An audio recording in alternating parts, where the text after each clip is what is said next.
Imagine, for a moment, that you are the most influential advisor in the Roman Empire. You live in a palace of marble, surrounded by the finest art, the most expensive wines, and thousands of people eager to hear your every word. You are a man of immense wealth and even greater power. Then, in a single day, it is all stripped away. By a decree of the emperor, you are sent into exile on the wild, rocky island of Corsica.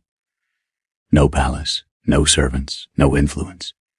Just the sound of the wind and the crashing waves of the Mediterranean.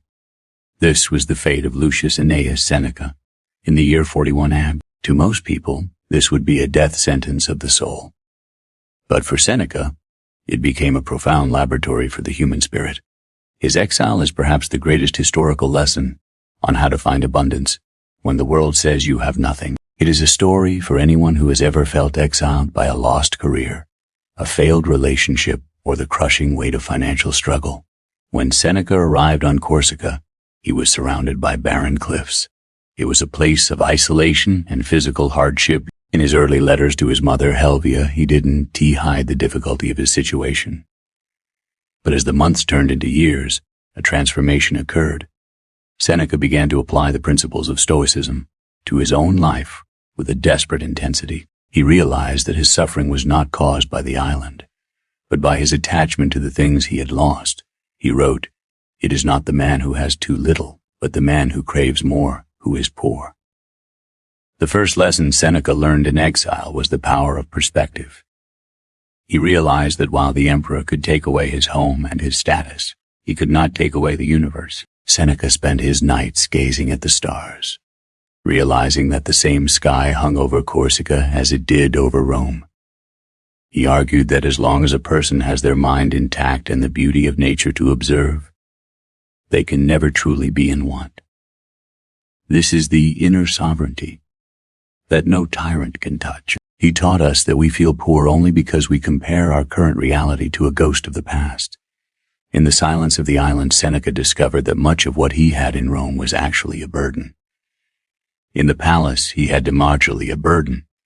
In the palace, he had to manage hundreds of slaves, navigate complex politics, and protect his reputation. In exile, all that noise was gone.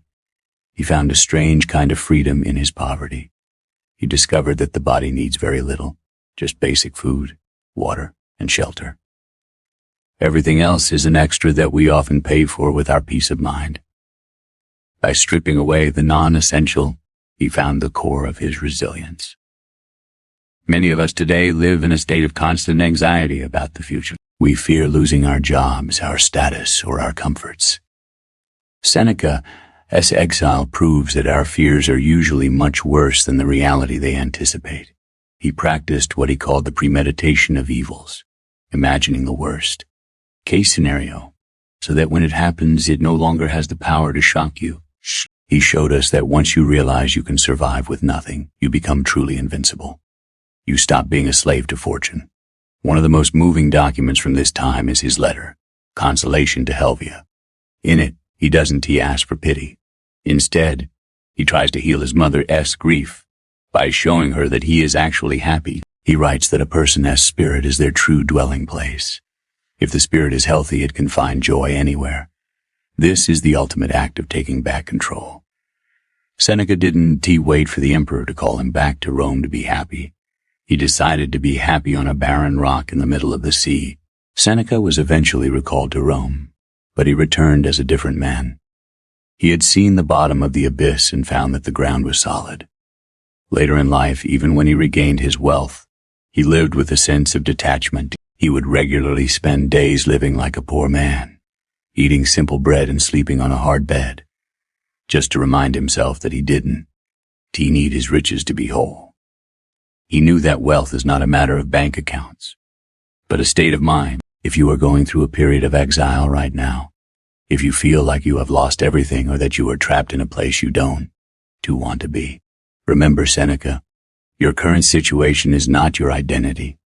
The walls around you cannot cage your mind unless you allow them to. Seek the silence. Look at the stars, realize that your worth is not tied to what you own or what people say about you. The greatest wealth you will ever possess is the ability to be at peace with yourself. Regardless of where you are, build your inner kingdom. Practice the discipline of gratitude for the basics. And remember Seneca's words from the rocky shores of Corsica. The soul is the master of its own fortune. You have the power to turn your exile into your greatest victory. You are not losing, you are being refined. Find the abundance in the void, and you will never be poor again.